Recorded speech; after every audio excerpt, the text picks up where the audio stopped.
Hi guys, this is Robin with Weight Loss Apocalypse. It's been a long time since I've shared a clip. So lucky you get to have something this morning. This is a session I recorded a couple hours ago, and this little clip is a great conversation about this client was starting to feel guilty about eating fruit. And she was wanting me to talk about leptin and the science of why fruit's bad. And I essentially asked her if she wanted to actually believe something to where if you ate fruit, you would experience feeling bad, feeling guilty, having shame attached to eating fruit. Think about that. Should anybody feel bad about eating a piece of fruit?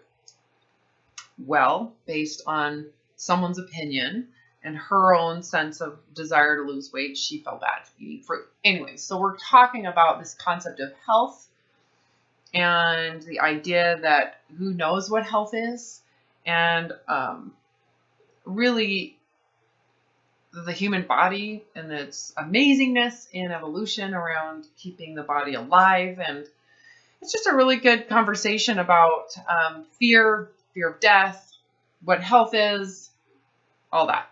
So if you want to watch this whole session, you're going to have to join the private Patreon group. That's $5 a month. If you want to work with me, there's a link below to both the Patreon account to join and watch those private sessions. There's over 400 videos in there. If you want to work with me, the link to my website is below, and you can fill in the information request form, and I can get you scheduled this week. So, all right, enjoy this. Like you have done something wrong by eating fruit. Eating fruit? It's like you have done something wrong by feeling horny. Like you're not allowed to be alive. You cannot be human. You're not allowed to be an animal. You have to be a rock that is nothing. Don't breathe. You breathe too much. That's like saying if you sleep too much, you're a lazy person. Yeah. Wow, okay. I woke up when my body woke up. Well, that's lazy. You just don't care enough. I mean, just think about that. What if we had a... Oh, yeah.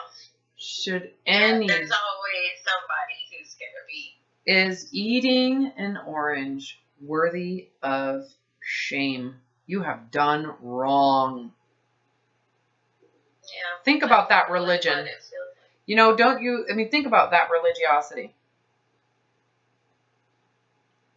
Yeah, and then I get all kind of huffed up and feeling defensive, like, no, it's not. I want my oranges and peaches. Peaches. I just want a peach. They're in season. They're so good. I love sugar. I love it. And it's so bad for you, and your whole body is inflamed now because you ate peaches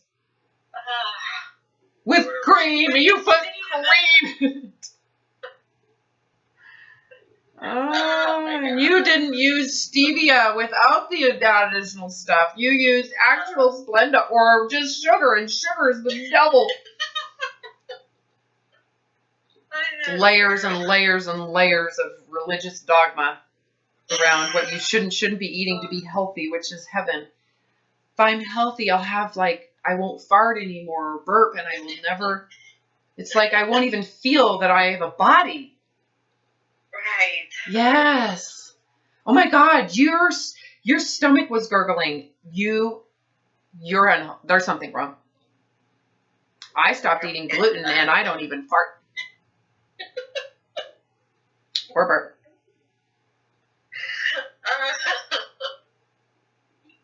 I don't even feel gravity anymore since I quit sugar. Like I don't even feel anything. I don't feel my knees. To another realm. Oh, it is like And so I spend all day focusing on how to remove all the sugar. I am like obsessive about checking every single label. And then I try to like, if it has a label, I won't eat it. Okay. So now you know what I mean? Like, is that what you want life to be about? Is this it? Yeah. Because I'm making sure that I stay thin because thinness is godliness. Mm.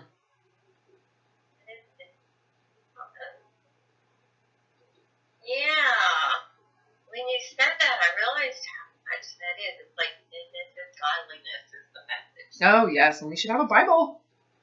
And our Bible of thinness is better than your Bible. So the vegan Bible is got all the research around how healthy it is and how important it is and how the cows are damaging the earth and all the shit and all the stories of animal abuse in it. And then there's the paleo version, which is shifted into the ketogenic version, which used to be the Atkins version.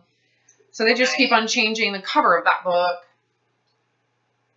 And they always omit all the problems that occur, the mental health aspects. They never talk about those parts. Yeah. And all the digestion problems that occur by eliminating the vegetables and the fiber. Never talk about that. Right. They don't talk about all the symptoms of, and I got to take shit tons of supplements, man. Right. They're not eating. Mm-mm. Yeah. So, yeah. It's all bad. We're all going to die. That's really what this comes down to. I'm fine. I'm going to die. I'm cool with however it happens. But in the presence of my current life and the life that the body is providing me and the consciousness that it is literally handing to me for free, I'm going to do something with it. And it's certainly not going to be obsessing over my health. That's for sure. Yeah. Yeah, I want to actually experience reality. I want to get into reality. I want to, not be afraid of it. No, or even feel like I got to do something to earn it. I'm here. It's conscious. I'm conscious. I have all this free will at my fingertips. I'd rather use it than to take all that free will and make it maybe a slave to some concept of acquiring health. I always think the concept of health really should be questioned. The concept of what that is. Question it. An experience that I've had, and I've talked about this randomly in different, I don't know if I have with you, but watching my mother's body adapt to brain cancer. Everything that was adapted to it. And how her diet changed because of the chemotherapy and everything that had changed with all of that and how her body adapted to it all. Her palate changed. I mean, my mother was an incredible cook, a master gardener, just the limited of activity and how she couldn't have sunlight because of how hard it was on her skin. And she didn't want to eat anything but McDonald's. And she hated fast food before. Yeah. And years, and how that brain cancer didn't come back for a long time. Right? And then it came back and how it changed and it moved around in her skull because it couldn't go anywhere, and how her eyeballs started poking out and how her mouth stopped working and how her whole body did everything it could to keep her alive until the last freaking 2 minutes. It was amazing to me to just observe the miraculousness of not just if you believe in God or a creator of that alone, like what is involved in this amazing body that we have nothing to do with, absolutely nothing. Our brains are not capable of understanding everything that's going on in any given moment. All the processes occurring for you and I to sit here and talk to each other, just the linguistics of it all, the brain, the tongue, the mouth, we don't even know what's going on, where it's just occurring spontaneously. So think of all the other mechanisms that we're unaware of. The science is unaware of. Still, how our bodies acclimating to the sun and the pressure changes and the humidity changes and how it changes when we travel, when we're going from one environment and within hours we're in a completely different area of the country with a totally different environment, how the body's adapting to that instantly. We have no concept of that, and we'll never be able to hold that much information. Thousands at one time is occurring right at this moment. Right. And we're going to sit here and act as if your body's not healthy? Right. And think about the thousands and thousands of years the human body has evolved to changing environments. And the DNA and the genetics engaging and involved to where your body is capable of adapting so quickly without your awareness. Yeah. And then we're going to sit here and say because you weigh 155 pounds, you're unhealthy. You should have more energy. Where is that coming from? It's just you're not accepting reality, that's for sure. Reality is not good enough. I'm going to go outside of reality and try to create an idea of what I want, and then try, like you're God, and like you know everything about what's going on with the environment in the body, and you're going to try to create a concept of health that someone is selling you because you should get rid of fruit. I'm just saying. Yeah, I can see how superficial. It's such a waste. You're wasting your life away with that thought process. I mean, again, we can sit here and say, well, you need to learn it for some reason. Remember when we were earlier in this session saying, you can sit here and say, who's to say it's wrong? There's something you're getting out of it. Yeah, and I can see how just getting the education, well, yeah, I mean, just gaining the awareness in general is I'm sure a really,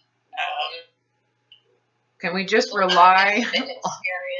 Can I am relying right now on evolution, creation, evolution. Both of them are the same. That's what I'm relying on. I do not need to play God right now. There's thousands and thousands and thousands of years, if not millennia, it played right now. And how my mouth is working, how my ears are working. Do I really need to feel and assume that I know what health is? Because I don't. Right. And anybody who thinks that they know, someone's got some megalomaniac type of narcissism to think that they know what's healthy. What is health? I don't know. I don't need to know. It's not my job to know. I can rely on the body's ability right now until the moment it dies. And I'm just not afraid to die. And maybe that's what you need to look at. Are you afraid to die? Yeah. What dies? What dies? Is it your concept of self that dies? Is it Melanie that dies? What dies? Yeah, that's a good question. I've heard people talk about how they watch their body and they're in complete peace and they see their body and then they're not the body. They realize they're not the body. No. They're like there. So I have definitely read some accounts of things. Yeah, like well, that, you need to get beyond that. You need to go in your own sense of what it is. Reading someone else's account isn't going to translate at all, ever. Yeah. Right. My account of having an out-of-body experience, my awareness is not transferring to you. It never will. Right. You have to question, what am I afraid of? Is it afraid of not being me? Is it the death of me? Is it a non-existence I'm scared of?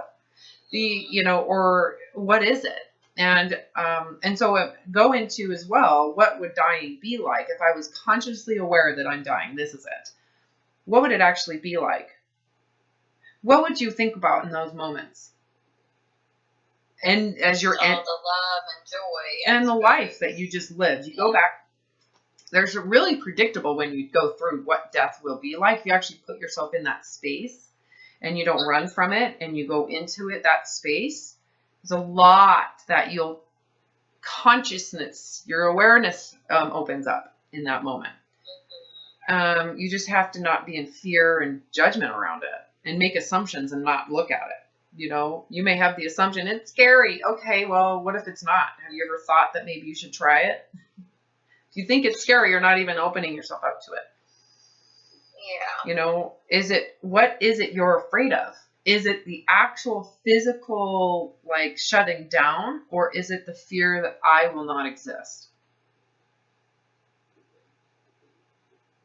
Yeah, and I wonder if the body is afraid to die, and it's sort of The body does not have projecting, but it doesn't have fear. No, the cells of your foot have no idea they're a foot cell.